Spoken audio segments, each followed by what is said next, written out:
Bonjour, nous allons aborder aujourd'hui l'accueil que nous devons réserver aux âmes nouvelles. Il est important que les personnes qui viennent pour la première fois dans nos assemblées se sentent accueillies et à l'aise au milieu de nous. Vous désirez quelques conseils?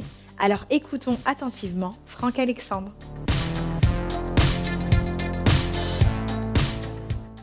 Abordons maintenant l'importance de l'accueil que nous devons réserver aux âmes. Rick Warren a dit « Ne t'intéresse pas qu'à ta vie, mais intéresse-toi aussi à celle des autres. » Quand Jésus forma ses disciples, il les exhorta à porter du fruit de façon pérenne. Dans son discours sur le cep et les sarments, il les a même enseignés sur la nécessité d'accomplir une œuvre qui s'accompagne de résultats durables. Il leur a dit, et ce passage se trouve dans Jean chapitre 15, verset 16, il leur a dit ceci, « Ce n'est pas vous qui m'avez choisi, mais moi. Je vous ai choisi, je vous ai établi, afin que vous alliez, que vous portiez du fruit, et que votre fruit demeure, afin que ce que vous demanderez au Père en mon nom, il vous le donne. Amen. » Il est clair que le vigneron qui néglige sa vigne, qui ne la taille pas, qui n'en prend pas soin, ne pourra prétendre à une récolte. Faut-il rappeler que si la vendange dépend de la clémence du ciel, nous ne devons jamais oublier qu'elle dépend aussi, et en grande partie, des soins que le vigneron accorde à sa vigne tout au long de l'année.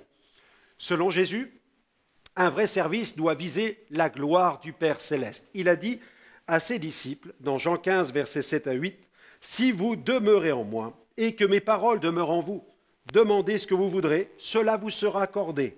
Si vous portez beaucoup de fruits, c'est ainsi que mon Père sera glorifié et que vous serez mes disciples. » Prendre soin des âmes est bien plus qu'un devoir qui nous incombe, c'est notre vocation. Soyons certains que Dieu regarde avec la plus grande attention la manière avec laquelle nous prenons soin des brebis qu'il place sur notre chemin. Nous aurions bien tort de penser qu'il suffit de prêcher, d'avertir, de renvoyer les âmes face à leur conscience sans rien faire pour chercher à faciliter leur entrée dans la bergerie. Prêchons aux consciences et faisons preuve d'humanité. Par la bouche du prophète Osée, au chapitre 11, verset 4, Dieu n'a-t-il pas déclaré « Je l'ai tiré avec des liens d'humanité, avec des cordages d'amour ». Quelle leçon pour nous! Dieu est esprit, et pourtant, il attire à lui les âmes avec des liens d'humanité. À l'instar de notre Dieu créateur, faisons preuve d'humanité, que nos vies incarnent l'Évangile. Tout au long de son ministère, Jésus prêcha la repentance, la réconciliation avec Dieu, mais regardons aussi quelle fut sa façon de se comporter au milieu des gens.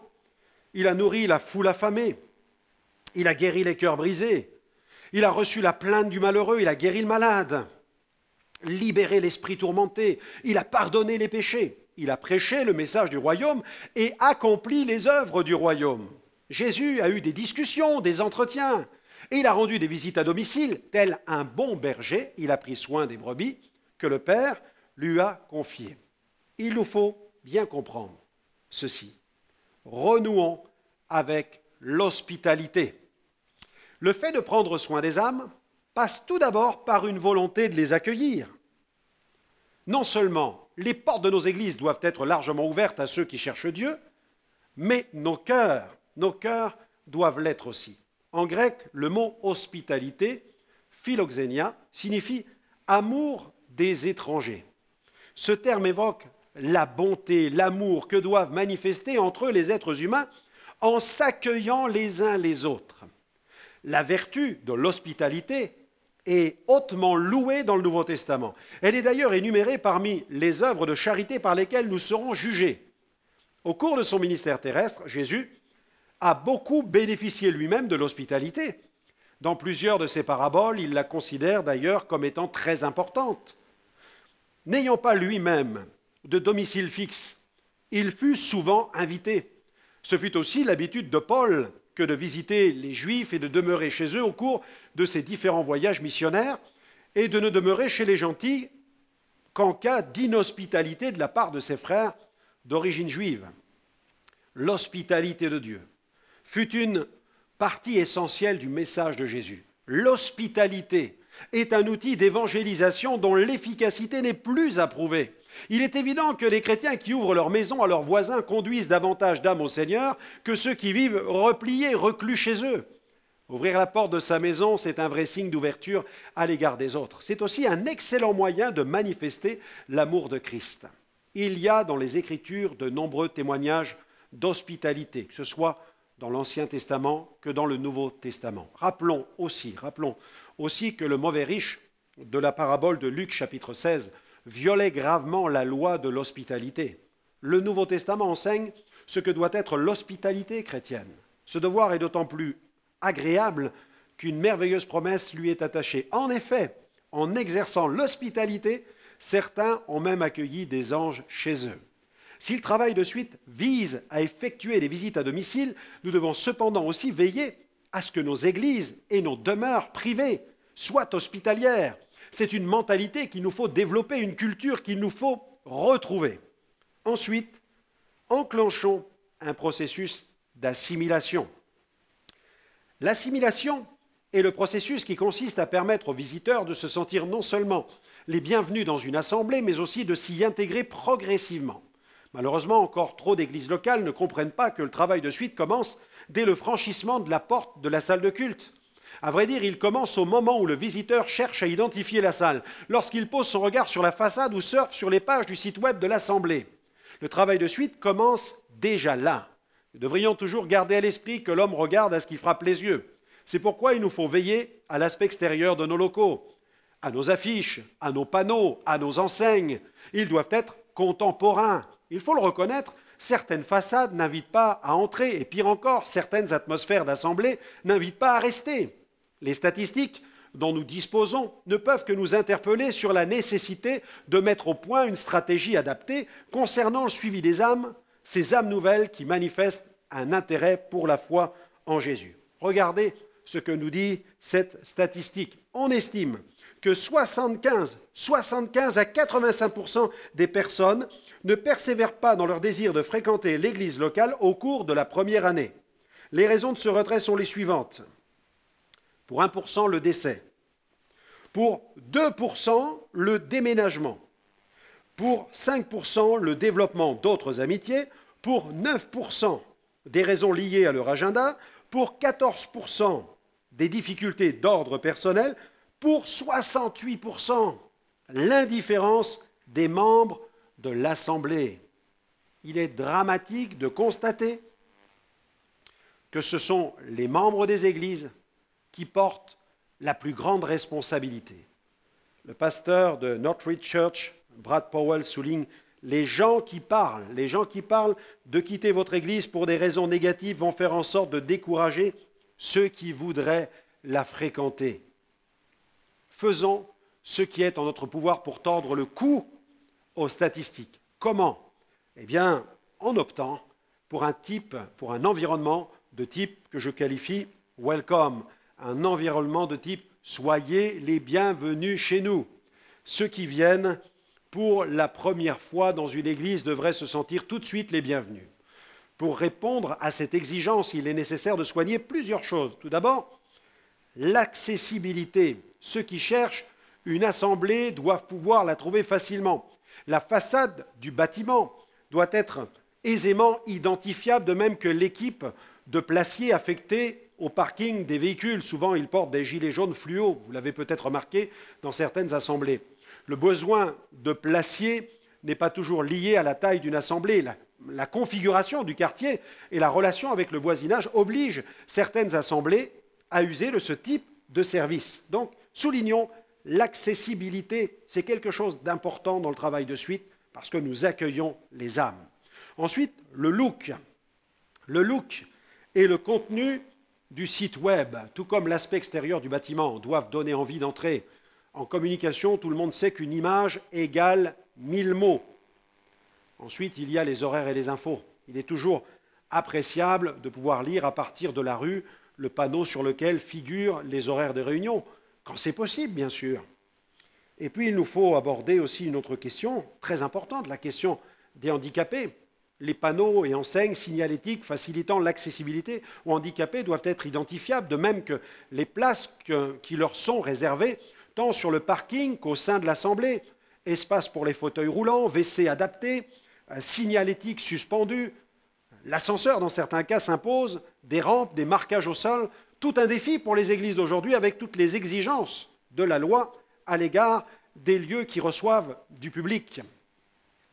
Et je recommande aussi un environnement sain, parfumé aussi dans certains cas.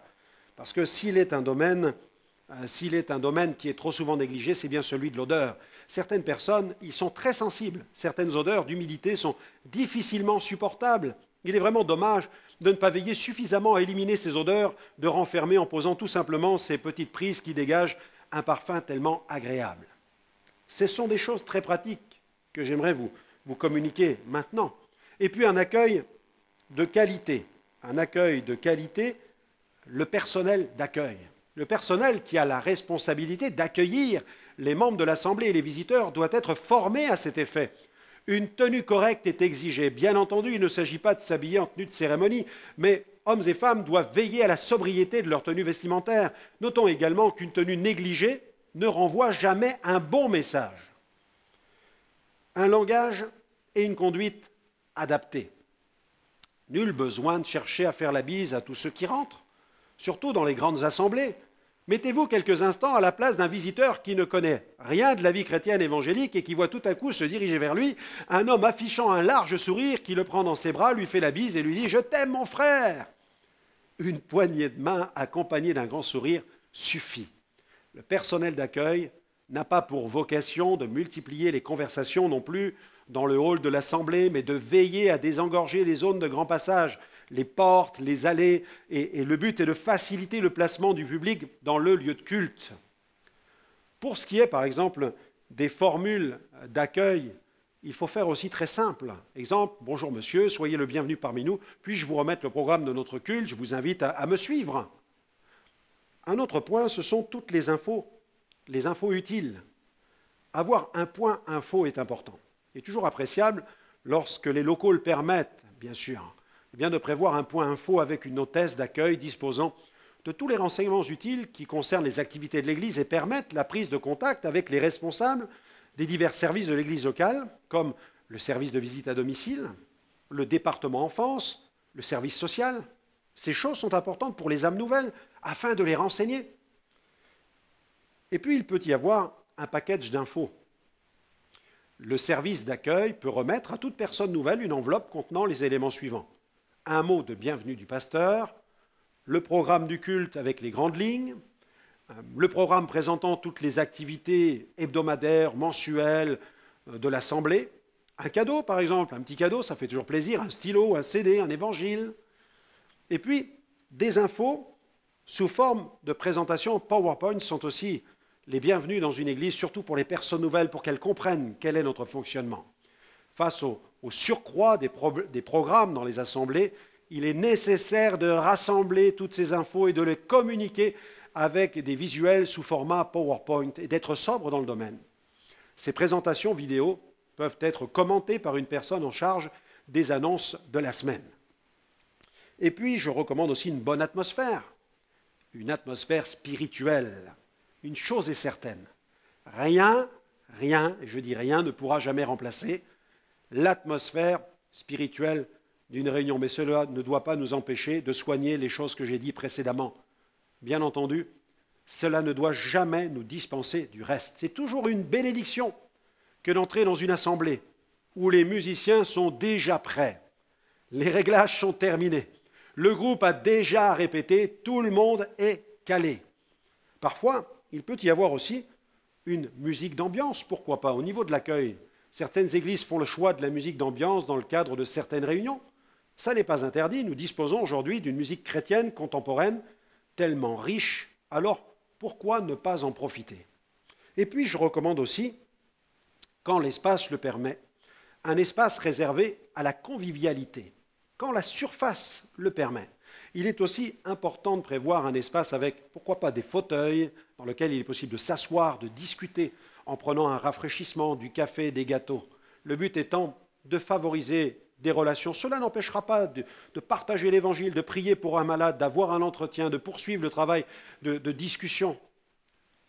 Tout ça est possible. Toutes ces choses peuvent fonctionner, se combiner ensemble. Et puis, un autre point, c'est la question des enfants. Oui, les enfants. La question des enfants est souvent épineuse. De nos jours, les parents s'intéressent davantage à la salle réservée aux enfants qu'à celle qui sert au culte de célébration. Ils veulent être rassurés quant à l'intégrité morale du personnel qui s'en occupe. Ils veulent aussi être sûrs que les locaux sont propres, adaptés, sécurisés, que les programmes sont créatifs. Pour bien des parents aujourd'hui, la question des enfants sera déterminante quant au choix de leur future église. Et puis il y a la sécurité.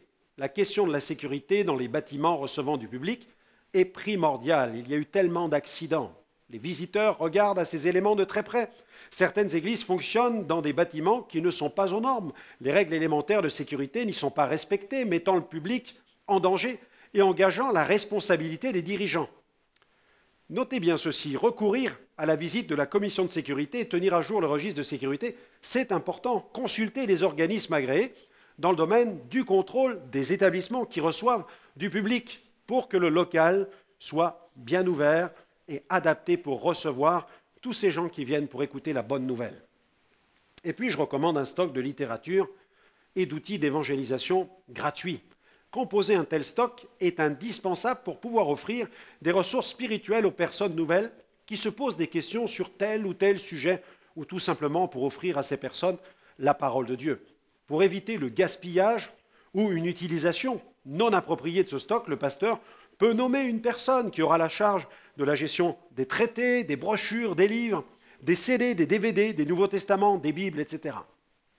Un autre conseil, c'est la sortie de l'assemblée. Le docteur Charles Hahn, il invite les pasteurs à considérer ce moment critique qui ne dure que quelques minutes, qui fait suite à l'amène finale prononcée du pupitre. Au cours de ces quelques minutes, l'auditoire va se lever comme un seul homme pour s'engouffrer dans les allées afin d'emprunter les portes de sortie. Malheureusement, dans bien des églises, des âmes nouvelles vont sortir comme elles sont entrées, c'est-à-dire incognito. À ce moment précis, le service d'accueil doit rester concentré, prêt à répondre à toute éventuelle question. C'est encore l'occasion de donner quelques paroles de politesse du genre « Que Dieu vous bénisse », « Passez une bonne journée » et « À très bientôt ». Le pasteur peut en profiter pour se tenir aussi vers la porte de sortie et donner quelques poignées de main aux personnes qui sont venues dans son assemblée. Notez, le mot d'ordre de cette stratégie, qui est une vraie stratégie d'accroche des nouvelles âmes, pourrait être tout simplement le mot velcro, V-E-L-C-R-O, V comme valeur. En tenant compte de tous ces détails, nous transmettons un message. V comme valeur. Nous disons à nos visiteurs, vous avez de la valeur à nos yeux. E comme écoute. Nous leur disons, vous avez besoin d'être écoutés, parce que nous avons consacré un espace pour vous recevoir. L comme liberté. Les visiteurs ont besoin de se sentir libres. C comme conseil. Les visiteurs ont besoin d'être conseillés, et nous faisons tout en la matière. R comme rencontre. Les visiteurs ont besoin de rencontrer d'autres personnes. O comme orientation. Les visiteurs ont besoin d'être orientés dans les nombreux domaines de la vie. C'est tout le travail de suite que d'accueillir l'importance d'accueillir les âmes, qu'elles se sentent considérées, prises en charge, épaulées, aimées, entourées, que nous puissions leur témoigner de l'amour du Seigneur. Et puis, j'invite, dans le domaine du travail de suite, à multiplier les passerelles. Le docteur Aubrey Malfer a écrit « Les églises du XXIe siècle ne ressembleront pas aux églises du XXe siècle. Une culture différente appelle à une différente façon de concevoir l'Église.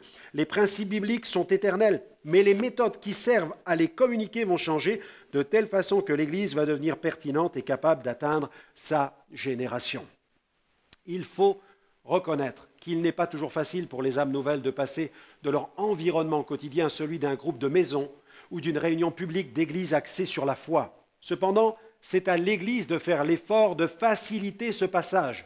De façon schématique, je conçois l'Église avec 3 portes, par exemple. Celle de devant, celle de derrière et la porte latérale. Celle de devant représente notre communication classique qui consiste à dire aux gens « Venez chez nous ». La porte de derrière représente quant à elle celle que nous devons garder fermée, verrouillée, en mettant l'accent sur la nécessité de former des disciples. Et puis, il y a la porte latérale. Et c'est cette 3e porte que l'Église doit bien garder ouverte. Cette porte donne accès à de multiples passerelles qui permettent de partager le message de l'Évangile avec nos contemporains de façon pertinente. Ces passerelles sont multiples. En voici quelques-unes, par exemple. Une cellule de maison dans un quartier. Une autre passerelle possible, un coffee bar. Une salle pour des concerts gospel. Une œuvre sociale. Des cours d'alphabétisation. La mise en place d'un club de quartier permettant d'atteindre les enfants, etc. La liste n'est pas exhaustive. Tom Clegg, qui est un consultant dans la croissance, un spécialiste dans le domaine de la croissance de l'Église, a fait cette déclaration que nous devons bien noter et dont il faut nous souvenir. Quand les visiteurs passent la porte, ils vont décider dans un court intervalle de 3 à 8 minutes s'ils vont vous prendre au sérieux et s'ils vont revenir. Nous devons donner envie aux visiteurs de revenir et de rester dans nos assemblées. Il est important que les nouvelles personnes se sentent considérées, écoutées, entourées, aimées, mais également libres. N'hésitons pas à méditer sur chaque conseil afin de toujours nous améliorer et ressembler à notre Maître. Soyez bénis, à très bientôt.